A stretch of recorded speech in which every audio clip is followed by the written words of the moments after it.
Hello everyone, welcome to this video. आज हम करेंगे एक प्रॉब्लम डिस्कस करेंगे जिसका नाम है लॉन्गेस्ट कॉमन सबसीक्वेंस। ठीक है, ये हमारे पास प्रॉब्लम है। आज इस प्रॉब्लम को हमें सॉल्व करना है। ठीक है, तो बेसिकली इस प्रॉब्लम पे जाने से पहले सबसे पहले हमें ये जानना है कि लॉन्गेस्ट कॉमन का मतलब सबसे लंबी और सबसीक्वेंस का मतलब क्या होता है।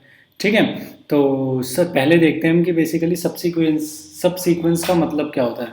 ठीक है, सबसीक्वेंस क्या होता है। Subsequence picking zero or more character which may not be continuous and their order must be same as they appear in the given string। जैसा कि आपको इस स्टेटमेंट पढ़ने के बाद पता चला कि जो सब सीक्वेंस होता है वो आपके पास ज़ीरो भी हो सकता है या फिर एक से ज़्यादा कैरेक्टर का भी हो सकता है। ठीक है, और वो कॉन्टिन्यूस भी हो सकता है, मतलब ज़रूरी नहीं है कि वो कॉन्टिन्यूस हो। ठीक है, और कॉन्टिन्यूस हो भी सकता है, नहीं भी हो सकता, बट जो उसका ऑर्डर होगा, ठीक है, order must be same as they appear in the given string. ठीक है, जैसे फॉर एग्जांपल, आपको एग्जांपल से और अच्छे से समझ में आएगा। फॉर एग्जांपल जैसे हमें सबसीक्वेंस निकालना है इस स्ट्रिंग का सी डी ए का। ठीक है, तो सी डी ए का जो सबसीक्वेंस होगा वो क्या हो सकता है। सबसे पहले क्या होगा, एम्प्टी स्ट्रिंग। ठीक है, उसके बाद सी, फिर डी, फिर ए, फिर सी और डी। ठीक है, मतलब अब वो वाली देखनी है जिसकी लेंथ 2, हमने लेंथ 1 वाली की देख ली और लेंथ 0 वाली भी देख ली। ठीक है, अब हम देखते हैं लेंथ 2 वाली। तो लेंथ 2 वाली क्या है, सी डी। ठीक है, नेक्स्ट क्या है, सी ए। अच्छा, यहाँ पे डी सी क्यों नहीं है। ठीक है, because D C is not a subsequence of length 2। क्यों, क्योंकि उसने बोला है कि जो मतलब जो कैरेक्टर होनी चाहिए वो ज़रूरी नहीं है कॉन्टिन्यूस, लेकिन जो ऑर्डर होना चाहिए वो सेम होना चाहिए जो गिवन स्ट्रिंग में। सी और डी का ऑर्डर क्या है, सी और डी का गिवन स्ट्रिंग के अंदर ऑर्डर है, लेकिन डी और सी का जो ऑर्डर है वो गिवन स्ट्रिंग के अंदर नहीं है। ठीक है, जो कि अगर हम डी और सी लेते हैं वो कंसीडर नहीं होगा एज अ सब सीक्वेंस। ठीक है, ये समझ में आया। नेक्स्ट फिर क्या आएगा, सी ए। नेक्स्ट फिर क्या आएगा, डी ए, एंड लास्ट आपका क्या आएगा, सी डी ए। तो देखा आपने कि सब सीक्वेंस बेसिकली होती क्या है। ठीक है, तो आपको डिफरेंस पता है सब सीक्वेंस और सब स्ट्रिंग के अंदर। ठीक है, तो जैसा कि सब स्ट्रिंग के अंदर जो कैरेक्टर्स होते हैं वो कॉन्टिन्यूस होते हैं। ठीक है, लेकिन जो सब स्ट्रिंग के अंदर होता है वो सब स्ट्रिंग जो होती है वो कॉन्टिन्यूस कैरेक्टर्स की होती है। ठीक है, उसके अंदर ये नहीं होता पहले सी उठाया देन फिर ए उठाया। ठीक है, मतलब जो कैरेक्टर्स का ऑर्डर होता है वो कॉन्टिन्यूस होता है सब स्ट्रिंग के अंदर। ठीक है, लेकिन सब सीक्वेंस के अंदर ऐसा नहीं होता। ठीक है, डिफरेंस पता चला। नेक्स्ट एक और एग्जांपल लेते हैं। फॉर एग्जांपल जो मतलब नेक्स्ट है हमारे पास स्ट्रिंग जो है वो डी बी ए है। ठीक है, तो डी बी ए का सबसे पहला सब स्ट्रिंग क्या होना, सब सीक्वेंस क्या होना चाहिए, एम्प्टी स्ट्रिंग होनी चाहिए। देन फिर डी होना चाहिए, देन बी होना चाहिए, देन ए होना चाहिए जिसकी लेंथ 1 है। ठीक है, एंड देन उसके बाद डी बी होना चाहिए, फिर डी ए होना चाहिए, एंड देन बी ए होना चाहिए। ठीक है, 3 होनी चाहिए, एंड देन लास्ट क्या हो जानी चाहिए, डी बी ए हो जाना चाहिए। ठीक है, होप सो आपको सब सीक्वेंस का मतलब अच्छे से समझ में आया होगा।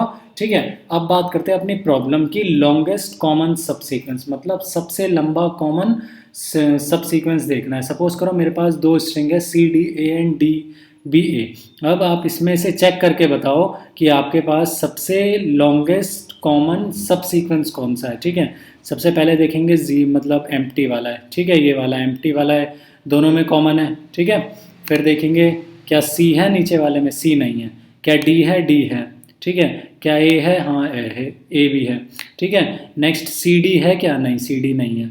और क्या सी ए है, नहीं है। क्या डी ए है, हाँ है, डी है। और क्या सी डी ए है, दोनों में कॉमन। कॉमन का मतलब कॉमन हुआ ना।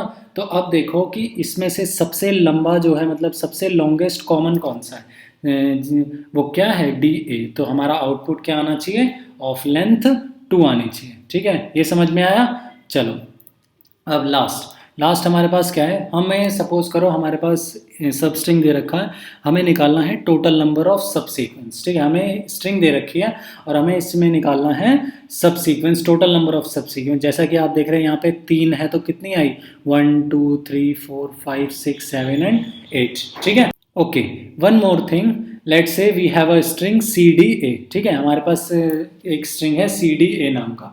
अब मुझे इसमें टोटल नंबर ऑफ सब सीक्वेंस निकालने हैं। ठीक है, तो टोटल नंबर ऑफ सब सीक्वेंस क्या होंगे इसके, मतलब जैसा कि अगर मैं काउंट करूँ इन्हें तो क्या है 1 2 3 4 5 6 7 एंड 8, टोटल 8 है। तो अगर लेंथ 3 है तो टोटल सब सीक्वेंस कितने बन रहे हैं, 8 बन रहे हैं। ठीक है, ये समझ में आया।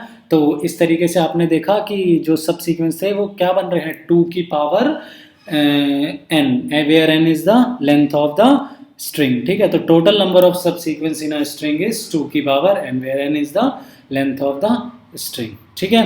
ये समझ में आया? ओके।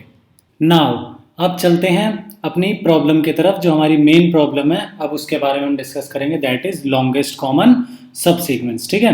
जैसा कि आप देख रहे हैं यहाँ पे 4 एग्जांपल्स को हम डिस्कस करेंगे सबसे पहले कि किस केस में किस तरीके से हमारा आंसर प्रिंट होना चाहिए, ठीक है। पहले हमें प्रॉब्लम्स अच्छे से एनालाइज करनी है, देन उस पर वर्क करना है, ठीक है। हम इसका रिकर्जन कोड भी देखेंगे, देन उसके बाद इसका डायनेमिक प्रोग्रामिंग वाला कोड देखेंगे, ठीक है। ओके, सबसे पहले लेते हैं हम, जैसा कि हमारे पास इनपुट्स होते हैं, हमारे पास क्या होते हैं, 2 इनपुट्स होते हैं, ठीक है।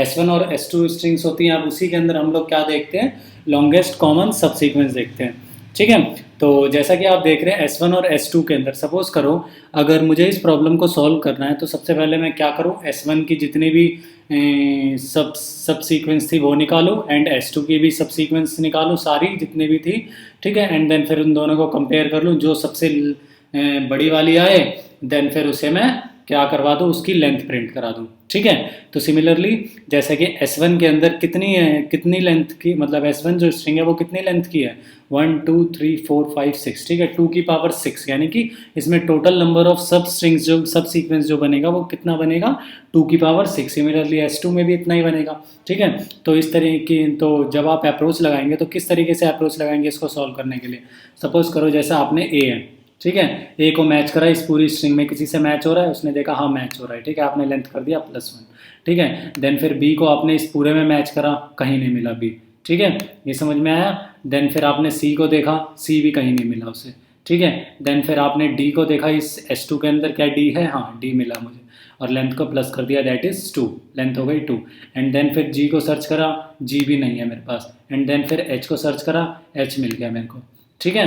तो इस तरीके से देखा आपने, जो हमारे कॉमन सब सीक्वेंस आया जो कि सबसे बड़ा है, मतलब लॉन्गेस्ट वाला है, वो क्या आया, ADH, ठीक है।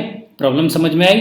तो हमारा आउटपुट क्या आना चाहिए, ADH से टोटल लेंथ कितनी बन रही है, 3, तो हमारा आउटपुट क्या आना चाहिए, 3, ठीक है। एक और प्रॉब्लम लेते हैं, सपोज करो S1 है स्ट्रिंग हमारे पास AGGTAB, ठीक है, और S2 स्ट्रिंग है GXTXAYB, ठीक है। तो जैसा कि आप कंपेयर करवाएंगे ए को जी के साथ, ए को पूरी S2 में सर्च करेंगे, ठीक है, मतलब देखेंगे क्या है, ए तो है हमारे पास यानी ए है, ऐसी जी को देखेंगे जी भी है, फिर देन नेक्स्ट जी वाला ये जी भी है, फिर देखेंगे टी है क्या, हाँ है, फिर देखेंगे ए है क्या, हाँ है, इस बार देखेंगे नेक्स्ट बी है क्या, हाँ है। तो इसके अंदर लॉन्गेस्ट कॉमन सब सीक्वेंस क्या आया, वो आया GTAB। ये मत लेना कि 2 ए है तो 2 बार ले ले, नहीं, हमें लॉन्गेस्ट कॉमन सब सीक्वेंस लेना है जो दोनों में है, ठीक है। तो इसके अंदर 2 पॉसिबल आउटपुट्स बन सकते हैं मेरे पास, पहला वाला ये GTAB ये भी बन सकता है, या ये पहले वाला जी एंड लास्ट वाले TAB, ठीक है। तो इसके अंदर हमारे 2 चॉइसेस निकले आंसर्स के, वो क्या निकले, पहला वाला GTAB एंड देन बाद वाला GTAB, दोनों में कॉमन है ना, GTA एंड B, ये समझ में आया। तो इसकी लॉन्गेस्ट, मतलब इसका आउटपुट क्या आना चाहिए हमारे पास, GTAB, आउटपुट क्या होनी चाहिए, लेंथ 4 होनी चाहिए, ठीक है, ये भी समझ में आया। नेक्स्ट एक और प्रॉब्लम, मतलब एक और इनपुट देखते हैं, ठीक है। सपोज करो S1 के अंदर है मेरा BC एंड S2 के अंदर है XY, तो इस बार तो दोनों में से कुछ भी मैच नहीं हो रहा, तो अब तो आप थोड़ा सा मतलब आइडिया लग ही गया होगा कि हमें आउटपुट क्या लाना चाहिए, दोनों कॉमन का लॉन्गेस्ट सब सीक्वेंस आना चाहिए, दैट इज 0, ठीक है, कुछ भी कॉमन नहीं है दोनों में। नेक्स्ट फिर एक और देख लेते हैं, S1 क्या है XYZ, S2 है XYZ, ठीक है। तो इस केस के अंदर जो हमारा आउटपुट क्या आना चाहिए, 3 आना चाहिए, ठीक है। होप सो आपको प्रॉब्लम अच्छे से एनालाइज हो गया होगा कि बेसिकली हमें प्रॉब्लम के अंदर करना क्या है, ठीक है। अगर प्रॉब्लम समझ में आ जाए तो सॉल्यूशन समझने में ज़्यादा अच्छा रहता है, मतलब आसानी से समझ में आ जाता है, ठीक है। प्रॉब्लम आपको समझ में आई, ओके।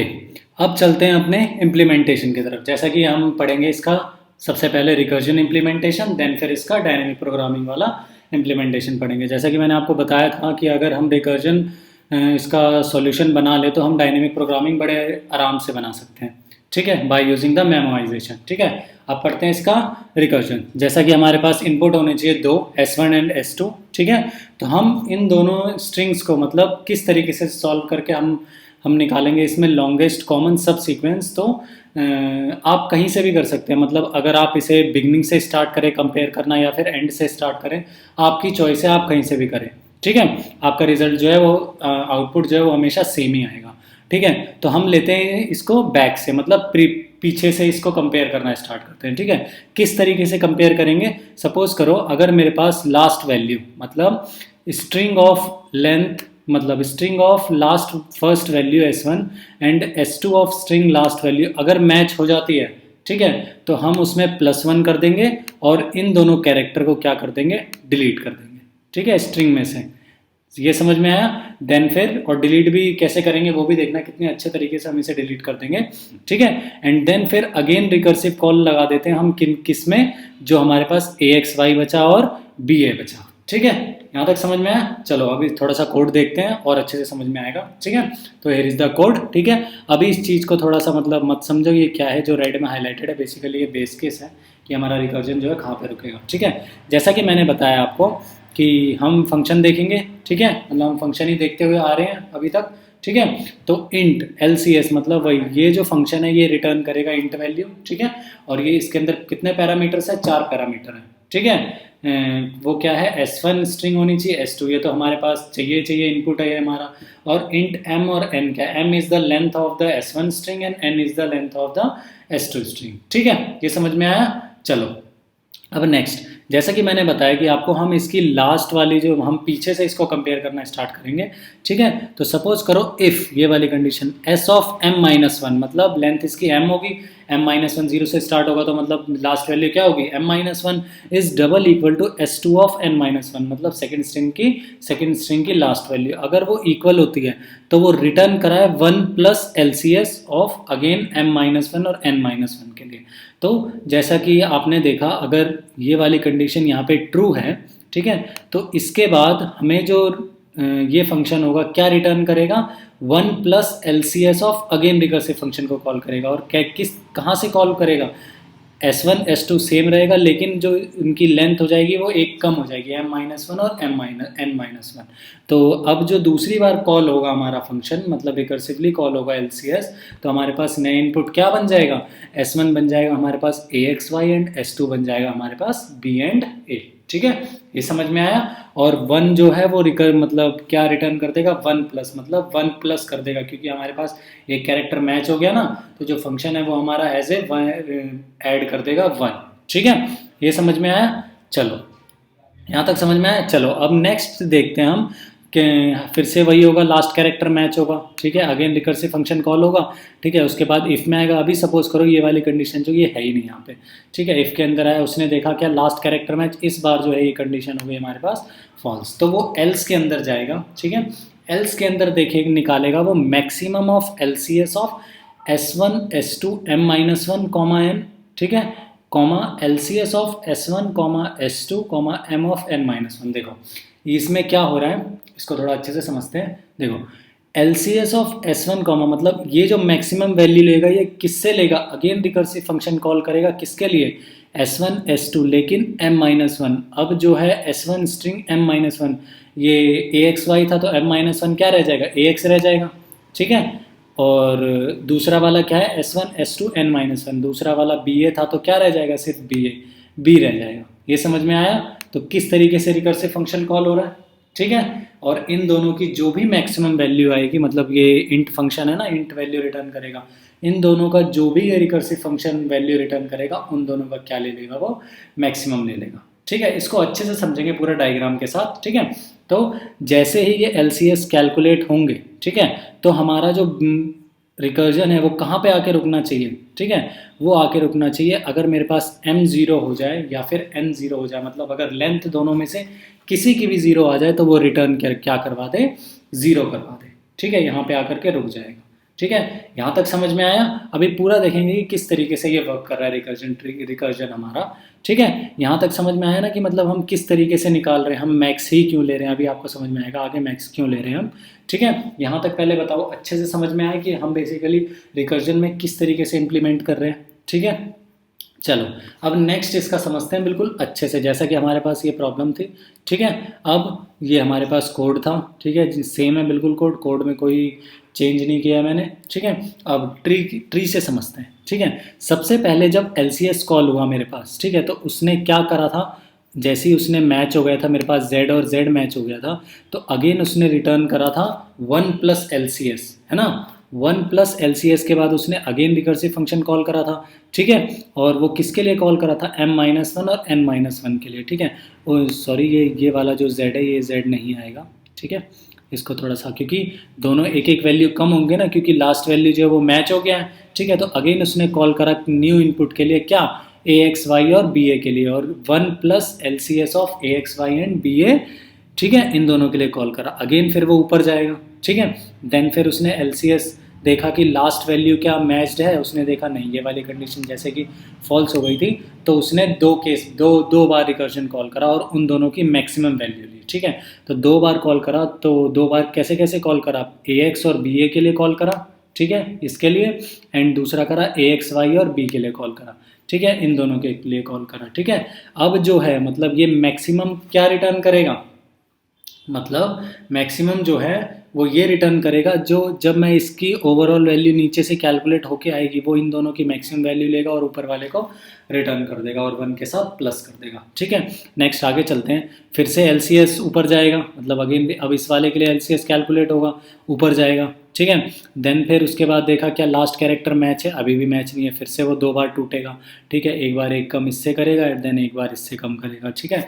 देन फिर उसके बाद फिर से LCS कॉल होंगे और उन दोनों की मैक्सिमम वैल्यू ली जाएगी, इसकी और इस वाले फंक्शन की, ठीक है। देन फिर उसने देखा इस बार जो है वो लास्ट कैरेक्टर क्या हो गया, मैच हो गया मेरा, ठीक है। जैसे ही मैच हो गया उसने क्या करा, ये वाली कंडीशन ट्रू हो जाएगी ना इस वाले रिकर्जन फंक्शन के लिए, रिकर्सिव फंक्शन के लिए, ठीक है। तो जैसे ही वो ये वाली कंडीशन फॉल्स हुई उसने क्या करा, 1 प्लस LCS ऑफ B, मतलब LCS ऑफ A, मतलब दोनों में से एक एक कम कर देगा ना, m-1 और n-1, तो जैसे ही उसने एक एक कम किया A तो खाली हो गया, ठीक है, फर्स्ट वाली स्ट्रिंग खाली हो गई और दूसरी वाली में क्या बचा, सिर्फ B बचा, ठीक है। अब जब ये वाला फंक्शन कॉल होगा तो वो जैसे ही ऊपर जाएगा वैसे ही चेक करेगा m=0 या फिर n=0।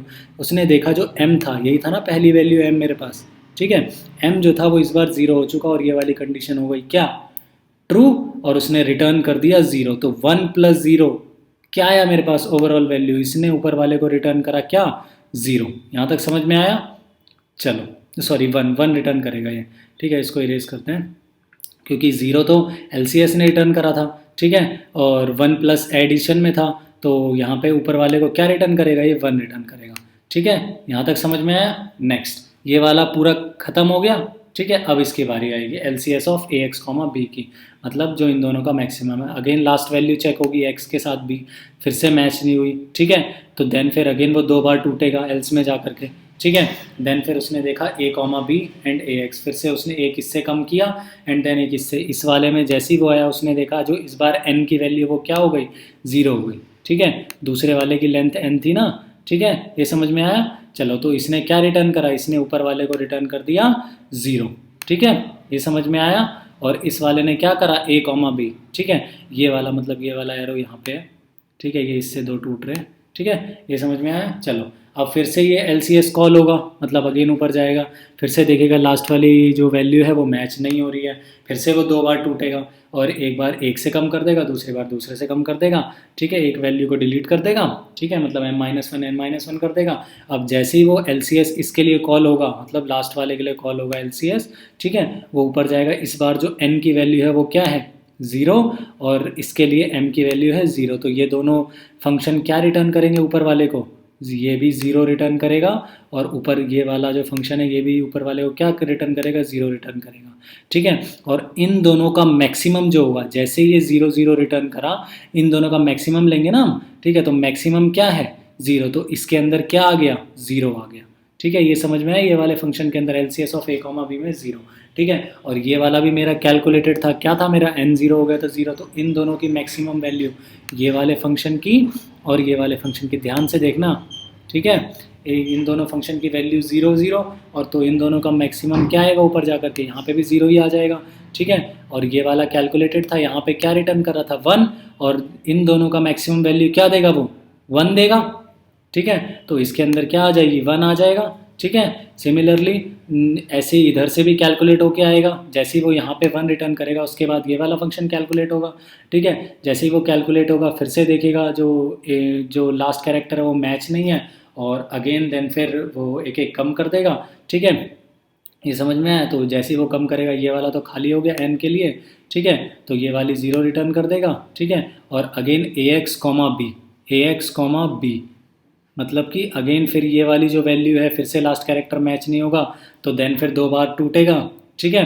ax देखो ये वाला रिकर्सिव फंक्शन और ये वाला रिकर्सिव फंक्शन दोनों सेम सेम है, और ये भी 0 रिटर्न कर रहा था, जब मैं इसको एक्सपेंड करूँगा तो ये भी 0 ही करेगा, ठीक है। तो 0 0 मतलब इन दोनों का मैक्सिमम क्या आएगा, इसके अंदर भी 0 आएगा, ठीक है। ये समझ में आया? ठीक है, ओके।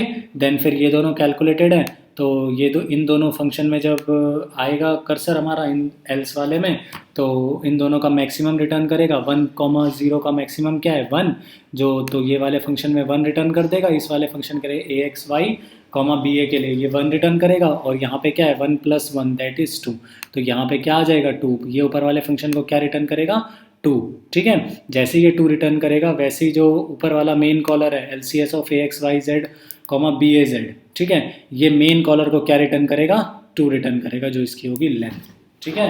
रिकर्सिव फंक्शन यहाँ तक अच्छे से समझ में आया? मैंने बिल्कुल स्टेप बाय स्टेप आपको समझाया, और इस जो बेस कंडीशन थी इसका भी पूरा आपको रोल बताया कि रिकर्जन किस तरीके से वो रुक रहा है, ठीक है। होप सो यहाँ तक आपको अच्छे से समझ में आया होगा, ठीक है। अब नेक्स्ट इसकी देखेंगे हम डायनेमिक प्रोग्रामिंग अप्रोच, ठीक है, ओके।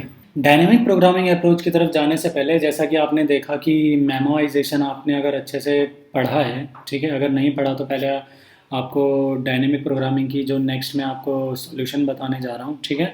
अगर नहीं पढ़ा है तो सबसे पहले आप जा करके मेरी मेमोइजेशन वाली वीडियो देखिए, ठीक है। जैसा कि मैंने उसमें बताया था कि अगर हमारे पास रिकर्सिव सॉल्यूशन मिल जाता है, ठीक है, तो हम मेमोइजेशन बेस्ड सॉल्यूशन बड़े आराम से निकाल सकते हैं, ठीक है। तो जैसा कि आप देख रहे हैं यहाँ पे इस रिकर्सिव ट्री के अंदर बहुत सारी प्रॉब्लम जो है वो ओवरलैप कर रही हैं, जैसे कि ax, b वाली ओवरलैप कर रही हैं, ठीक है। तो सिंपल सी बात है, हम क्या करेंगे मेमोइजेशन के अंदर, हम इन वैल्यू को किसी एक एरे में स्टोर करा लेंगे, और नेक्स्ट बारी उस एरे वैल्यू को चेक कर लेंगे, अगर वो वैल्यू होल्ड करती है देन फिर हम उसका यूज़ कर लेंगे directly without computing the next सब प्रॉब्लम्स, ठीक है। तो अब चलते हैं अपने कोड की तरफ, ठीक है। तो जैसा कि आप देख रहे हैं यहाँ पे मेमोइजेशन बेस्ड सॉल्यूशन हम देखेंगे किस तरीके से LCS को हम कैलकुलेट करते हैं, लॉन्गेस्ट कॉमन सबसीक्वेंस को, ठीक है। जैसा कि हम मेमोइजेशन के अंदर एक एरे लेते थे, सपोज करो अगर जैसा कि हमने फिबोनाची नंबर में लिया था कि nth फिबोनाची नंबर निकाल रहे थे, तो हम मेमो एरे ले रहे थे, उसके अंदर क्या ले रहे थे, उसका जो लेंथ ले रहे थे हम वो n+1 ले रहे थे, ठीक है। तो जैसा कि आपको यहाँ पे एरे लेना है, वो लेना है 2D एरे। 2D एरे क्यों का मतलब पता रहना चाहिए ना कि क्यों हमें 2D एरे लेना है, बिकॉज हमारे पास जो इनपुट्स हैं वो हमारे पास 2 इनपुट्स हैं, 2 स्ट्रिंग्स हैं ना, S1 एंड S2, ठीक है। तो हमें उनकी लेंथ का मतलब लेंथ से एक ज़्यादा +1, जैसे कि वहाँ पे ले रहे थे n और n+1 ले रहे थे, ऐसे ही यहाँ पे लेंथ से एक ज़्यादा लेंगे, ठीक है। Memo of m+1 and n+1, n is the length of the first string and m is the length of the first string and n is the length of the second string, ठीक है। और हर 2D array की value को हम -1 से initialise करा देंगे। -1 क्योंकि जो लॉन्गेस्ट कॉमन सब सीक्वेंस है वो एज एक्चुअली में लेंथ ही तो है, और लेंथ कभी नेगेटिव नहीं हो सकती, ठीक है। जैसे कि मैंने आपको बताया था कि हमें एरे के अंदर वो वाली वैल्यू लेनी है जो हमारी प्रॉब्लम के अंदर कभी भी अकर ना हो, ठीक है, और लेंथ कभी माइनस अकर हो ही नहीं सकती, ठीक है, ओके। अब अपने फंक्शन की तरफ चलते हैं कि हमारा फंक्शन जो है वो किस तरीके से वर्क करेगा, मेमोइजेशन बेस्ड सॉल्यूशन होगा जो हमारा, ठीक है। तो जैसा कि आप देख रहे हैं यहाँ पे इंट है, ठीक है, जो कि हमारा जो ये फंक्शन होगा वो इंट वैल्यू रिटर्न करेगा, ठीक है, जैसा कि आप रिकर्जन मेथड में देख रहे थे, ठीक है। तो जो 4 पैरामीटर ले रहा है ये S1, S2, M and N, M is the length of the S1 string and N is the length of the S2 string, ठीक है। नेक्स्ट जैसा कि आप देखते हैं कि मेमोइजेशन में चेक करवा लेते हैं हम शुरुआत में ही कि if memo of m, n is not equal to -1 है, ठीक है। अगर वो -1 नहीं है तो मतलब कि वो ऑलरेडी कैलकुलेट हो चुका होगा, ठीक है, एरे के अंदर। अगर वो नहीं होता है -1 तो सिंपली वो क्या रिटर्न कर दे, मेमो ऑफ m, n, मतलब वही वैल्यू रिटर्न कर दे जो उसे चाहिए, ठीक है, जिस भी m और n के लिए वो कॉल हो रहा होगा, ठीक है। यही करते हैं ना मेमोइजेशन के अंदर, ठीक है। Next if m is = 0 and n is = 0 तो वो क्या कर दे, रिटर्न कर दे मेमो ऑफ n, एन, मतलब memo of M comma N. जैसे कि आपको पता है कि रिकर्जन में अगर दोनों में से किसी भी की भी स्ट्रिंग की लेंथ अगर 0 हो जाती है वो सिंपली रिटर्न कर देगा memo of M comma M N. ठीक है, ये समझ में आया। चलो नेक्स्ट जो है वही एल्स लेगा। एल्स के अंदर वही इफ़ S1 का m-1 is double equal to S2 का n-1, अगर दोनों इक्वल हुआ वही लास्ट वैल्यू से मैच करवाएगा।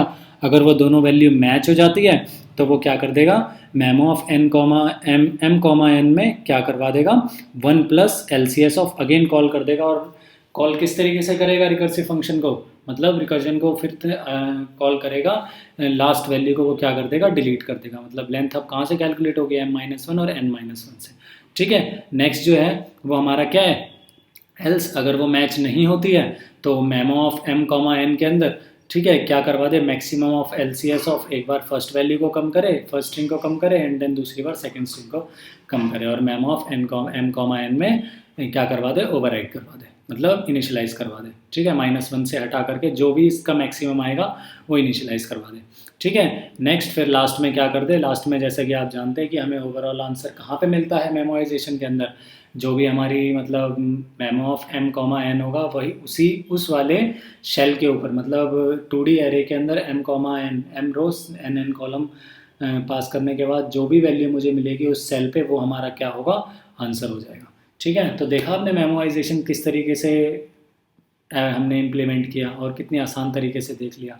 ठीक है, तो ये समझ में आया। चलो ओके, अब नेक्स्ट इसकी हम टाइम कॉम्प्लेक्सिटी के बारे में डिस्कस कर लेते हैं। ठीक है, तो बेसिकली टाइम कॉम्प्लेक्सिटी क्या होती है फॉर मेमोराइजेशन बेस्ड सॉल्यूशन की, जो टाइम कॉम्प्लेक्सिटी होती है वो m कॉमा एन होती है। क्यों, बिकॉज जो हम एरे लेते हैं, ठीक है, उसको ट्रैवर्स ही तो कर रहे हैं हम। ठीक है, तो जो मेमोराइजेशन बेस्ड सॉल्यूशन की जो टाइम कॉम्प्लेक्सिटी हो जाती है वो क्या हो जाती है, एम एन हो जाती है, m∗n मतलब mn हो जाती है। ठीक है, time complexity for memorisation based solution is big O of mn। ठीक है, नेक्स्ट जो रिकर्सिव सॉल्यूशन की जो टाइम कॉम्प्लेक्सिटी होती है वो एक्सपोनेंशियल होती है। मतलब एक्सपोनेंशियल थोड़ा समझते हैं इसको कैसे एक्सपोनेंशियल होती है।